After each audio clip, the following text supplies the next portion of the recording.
வடிவா கேளுங்கோ, திருப்பி சொல்றேன். அஹ், உங்க எல்லாரும் சொல்லுங்க. இன்னைக்கு நாங்க படிக்க போற குறள் எந்த பால், எந்த இயல், எந்த அதிகாரம், என்ன எண் சொல்லுங்க பாப்போம். இப்படிதான் எல்லாரும் உன்னுடைய பாடமாகைகளை இப்படியே சொல்லப்படும். சொல்லுங்க பாப்போம்.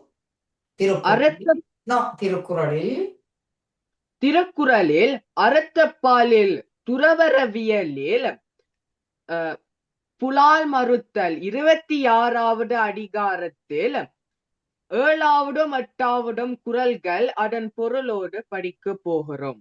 இன்று சரி, எல்லாரும் இதேதான் நீங்க சொல்லணும். பாடமாகைகளை நீங்க இப்படியே சொல்லிக் கொண்டு வந்தால் ஒரு டிக்ஷனரி போல கொடுக்கலாம்.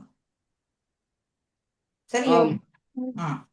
அப்ப வடிவா கேளுங்க, திருப்பி சொல்றேன். எத்தனையாவது அதிகாரத்தின் பேர் என்னம்மா மதுரா? புறல் மறுத்தல். புலால் புலான் மறுத்தல். திருப்பி சொல்லுங்க. புலான் மறுத்தல். எத்தனாவது அதிகாரம் பிரியங்கா? 26ஆம் அதிகாரம். அதிகாரத்தில. சரியோ?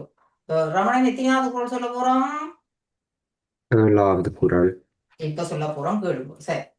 உண்ணாமை வேண்டும் புலால் பிறிது ஒன்றன் புண்ணது உணர்வார் பெறின். வடிவா சிவரமன் கேட்டுட்டு சொல்லணும் இப்படி. சரியோ? உண்ணாமை வேண்டும் புலால் பிறிது ஒன்றன் புண்ணது உணர்வார் பெறின். இந்த கருத்து என்னவென்றால் எப்படி சொல்லலாம்? வடிவா கேளுங்கோ.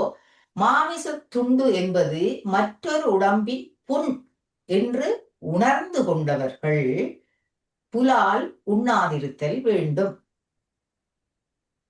தெரிந்து கொண்டவர்கள் புலால் உண்ணாமல் இருப்பார்களோ, உணர்ந்து கொண்டவர்கள் புலால் உண்ணாமல் இருக்க முயற்சி செய்வார்களோ?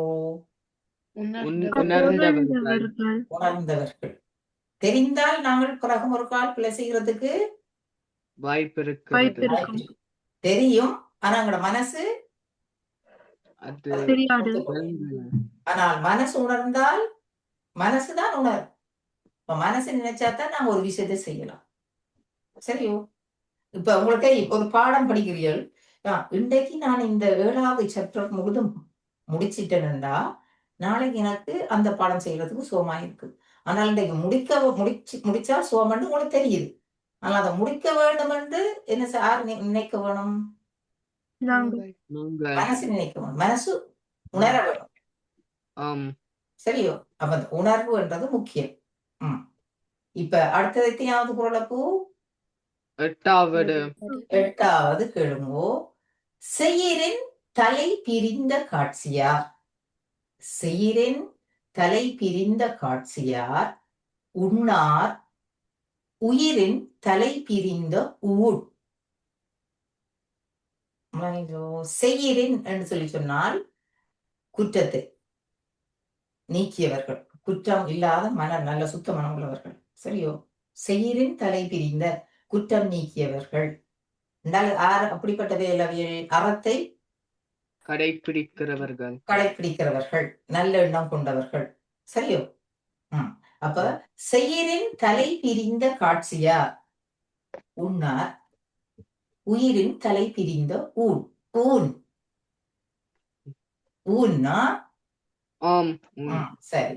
அப்ப இந்த குறளுடைய அர்த்தத்தை கேளுங்கோ. பிற உயிர்களுக்கு துன்பம் கொடுக்கும் குற்றங்கள் செய்யக்கூடாத என்ற எண்ணம் கொண்ட அருள் குணம் உடையவர்கள் எவரும் ஒரு உயிரை நீக்கி வந்த புலாலை உண்ண மாட்டார்கள்.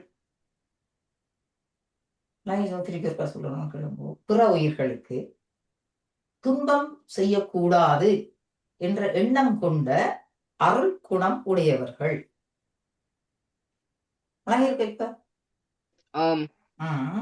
இப்ப எவரும் ஒரு உயிரை நீக்கி வந்த புலாலை உண்ண மாட்டார்கள். சரியோ? அப்ப யார் புலாலை ஒரு உயிரை நீக்கி வந்த புலாலை, ஒரு உயிரின் உடலை நீக்கி வந்த புலாலை யார் உண்ண மாட்டார்கள்? பிற உயிருக்கு துன்பம் செய்யக்கூடாது என்று அருள் குணம் உள்ளவர்கள். அவர்கள் என்ன செய்ய மாட்டார்கள் பிரியங்கா? அந்த அருள் குணம் உள்ளவர்கள் என்ன செய்ய மாட்டார்கள்?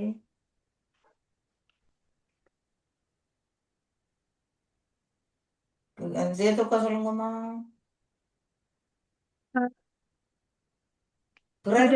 பிற உயிர்களுக்கு துன்பம் செய்யக்கூடாது என்ற அருள் குணம் உள்ளவர்கள் என்ன செய்ய மாட்டார்கள்? மாமிசத்தை உண்ண மாட்டார்கள். எப்படிப்பட்ட மாமிசம்? பிற உயிரை நீக்கி வந்த சரியோ மாமிசத்தை உண்ண மாட்டார்கள். அந்த பிற உயிரை நீக்கி வந்த என்றால் தான் எங்களுக்கு உணர்றதுக்கு வரும். சரி, இவ்வளவுதான் 2 குரல். அப்ப எத்தனை விதத்தில சொல்லப்படுது அந்த அது இவ்வளவு கூடாத விஷயத்த சொல்லப்படுது. சரியோ? அது உங்க பிள்ளையிலே இரண்டாவது பழக்கப்பட்டதால பிறகுதான் நாட்கள் திருந்துறது கொஞ்சம் கொஞ்சமா இல்லையோ? சரி, அப்ப இப்ப சொல்லுங்க, இப்ப உங்களுக்கு கொஞ்சம் தெரிஞ்சபடியே நீங்க கொஞ்சம் காலம் போக போக மேபி விடக்கூடிய சான்ஸ் இருக்கு. அது கணக்கு பேர் எல்லாரும் திருக்குறள் படிச்சவ மகாத்மா காந்தி அப்படி இப்படி கொஞ்சம் பெரியவர்கள் எல்லாரும் திருக்குறள் படிச்ச அப்புறம் அதை விட்டுட்டோம் மாமிசம் சாப்பிடுறது. கணக்கு பேர் அப்படி. சரியோ? 2 இதுகள் அறிஞ்ச உடனே நாங்கள் இது பாவம் செய்யக்கூடாது அப்படின்னு விட்டுட்டாரு. சரியோ? அப்ப நீங்களும் கூட காலம் வரைக்கும் நீங்க வளர்ந்து வரைக்குள்ள நீங்கள் அப்படி எப்படி செய்வீங்க? இதை வழியா கேட்டு போட்டு நீங்கள் விடணும். சரியோ? ஓகே, அப்போ நன்றி வணக்கம். நன்றி வணக்கம் டீச்சர். நன்றி வணக்கம் பிள்ளைகள்.